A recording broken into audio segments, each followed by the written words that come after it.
our last presentation, I know it's not in the program, but it's here. We couldn't miss them. Are the guys from Azimuth.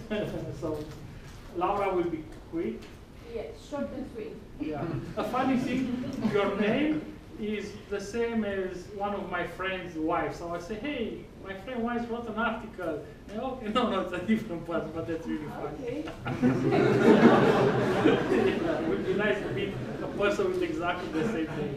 Well, it's very fun. Thank you.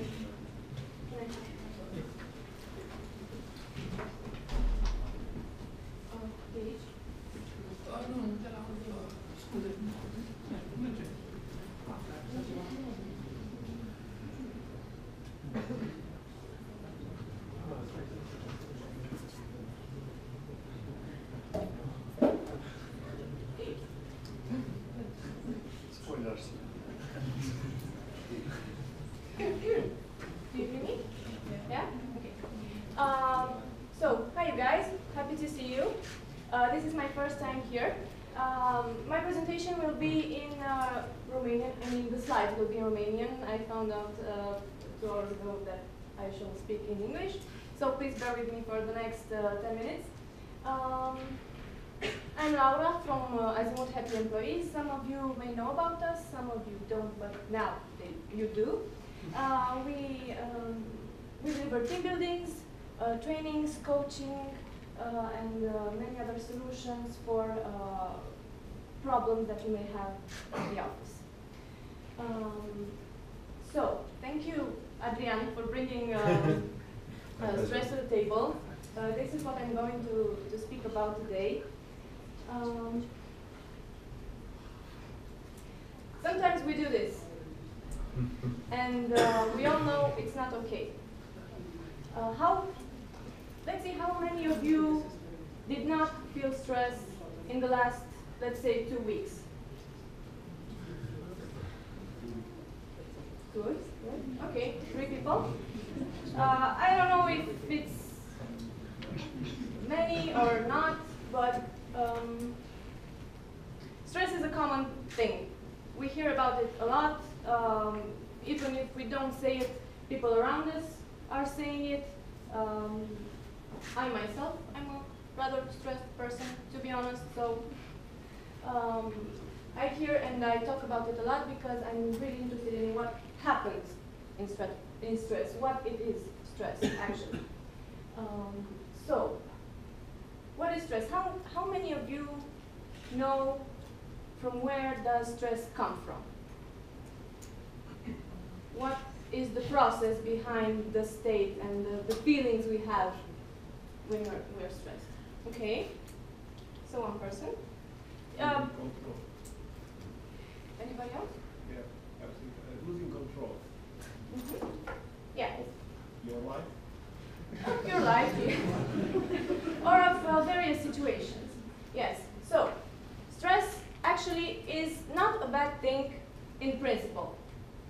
For the primitive man, as we see, stress was not a bad thing. Researchers have done a lot of research, of course, in the last 100 years about this topic, and there were many theories and many waves of researchers that said different things about stress. One of the main theories is the one that says that stress is a reaction that we have when we face a threat. So basically, stress is about survival. Because, for example, let's take this guy. Okay, he sees, I don't know, a threatening animal roaming around him. In that moment, his brain will tell him what to do. He's not necessarily aware of what happens, he just feels some things. Basically what happens, our brain triggers some hormones, releases actually some hormones in our blood, hormones that make us more powerful, let's say. Hormones that will increase our lung capacity, our muscular irrigation with blood, and so on and so forth. So that when we see the threat, we can either fight with it or run from it. So basically, this is what happens. Our body becomes alert, and then we are trying to do the best in order to keep ourselves alive. This is the basic stuff behind stress. This happens today also, not only in primeval times, because basically our body did not develop along with our society, unfortunately. We're looking forward to it. So why is this a problem for us? Let's see. I will try a short translation. So, another researcher, very important on the stress topic, is Richard Lazarus. He said that stress is a state or a condition that someone feels in the moment that someone feels when it perceives that the demands in the environment surpass the personal and social resources of that person.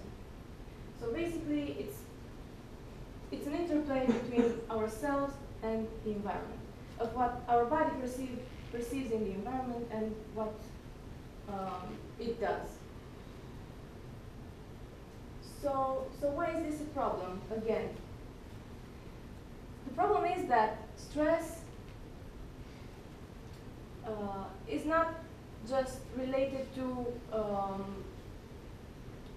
it doesn't come up only when our life is threatened. Unfortunately, for many of us, unexpected situations, I don't know, obstacles that we perceive in pursuing our objectives are perceived as threats. And so even if our life is not endangered, we feel the reactions. Yes, we have the reactions. So basically, our body is in a state of alert, even if it has no objective reason for it to be. This is not a problem for a short amount of time.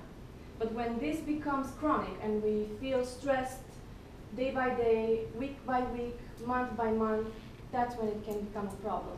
Because as my colleague said earlier, stress can bring burnout, which is really bad. It's when you're stressed, your level of stress is so high for such a long period of time that you just break down and you cannot function properly anymore, or depression or other diseases. So this is stress, basically. This is what happens when we get stressed, and this is why it's not good for us. What about stress at the workplace? This is a particular type of stress because it's not something that we are supposed to manage only by ourselves. We're not the only ones responsible for this. Our companies also should have a say in this and should try and increase our well-being, basically. So, the World Health Organization in 2003 found a few stress factors which are global. Basically, they do not depend necessarily on the industry or age or so on. So, first of all, poor relations at the work. If you don't get along well with your colleagues, that's not a really good thing. Weak communication and procedures regarding communication also. Workload, big workload. Inflexible working hours also. job insecurity. This is a really big problem for many people.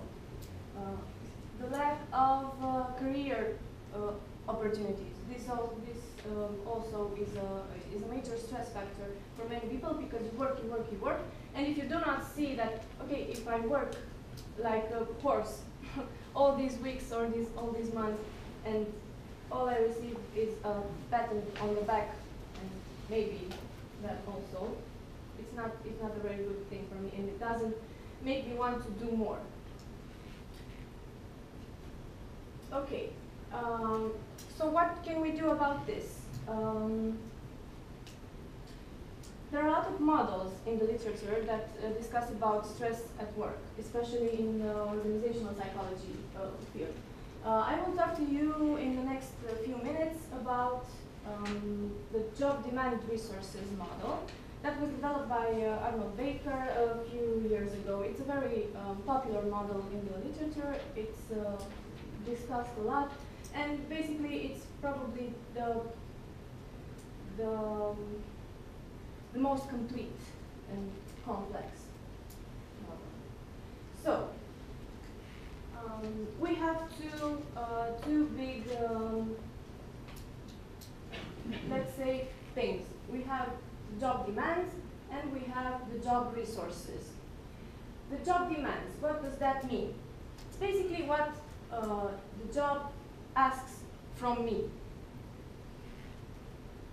That can be, I don't know, time pressure, for example, bad conditions at work. If I don't have, I don't know, a very good chair, or if there's a lot of noise, so on and so forth. My role is not clear, and I don't know if I'm supposed to do this or if I'm not supposed to do this. Or if I have a lot of very tiring interactions with clients that do not understand what I say. These are the demands, the things that deplete us from our of energy, that make us feel drained at the end of the day. On the other hand, we have the resources that the job offers us. For example, we have career advancement opportunities. We may have good relations with our colleagues. We may have opportunities for coaching or mentoring or training, technical training, soft skills training, so on and so forth. Or autonomy. This is a very important thing for a lot of people. To be able to decide myself, what am I going to do, how am I going to tackle this task, and so on. These are the main dimensions, let's call them that way, of the model. Next, can you see the writing on in the back? Okay. This is what happens when we have low demands and low resources. What happens when we have high demands and high resources? The worst situation is when we have, for example, low resources and very high demands. That's the worst case scenario, because in that way, in that moment, our job strain, which is the amount of pressure that we feel, the job strain is really, really high. And in that point, stress appears, and it's very probable to turn into burnout, for example. Also, our motivation drops, which is not a good thing for anybody. Also, for example, if we have low resources, low demands, and low resources, we don't feel very pressured, but we're not actually very motivated either. You can see that, for example, high resources and high demands create a moderate job strain and a high motivation. In other words, if I have a very difficult and tough job, I have to do a lot of things, I have different tasks, I have to interact with a lot of people, but also if I receive good feedback, if I have a good mentor at the office, if I know that if I work a lot for a period of time, I will get ahead, and so on. These things will make me go on. These are the things that replenish our reservoirs, to put it that way. Okay, how do we apply this model? Because in theory it looks really nice, it looks really simple, but what do we do about this? This is a model, it's a very versatile model. It can be used by team leads, by managers, by employees, also by yourselves. First thing, we try to identify the demands, especially the ones with negative effects. And we try to separate those that we can do something about. Then we can intervene about the demands that we can do something about. The next step will be to identify the resources that we have in our job, or the potential resources. We discuss them with our colleagues or with our team to see if they have the same opinion.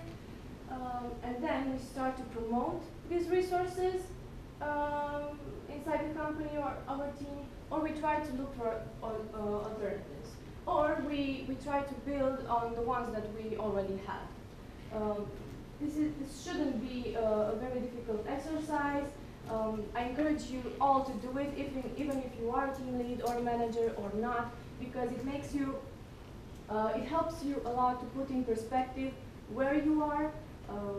If you feel stressed, maybe you can find some reasons, and also maybe you can find some solutions. Because as I said, the responsibility for improving our well-being is not only in our hands, but also in our company's hands. So thank you, this was it. If you have any questions.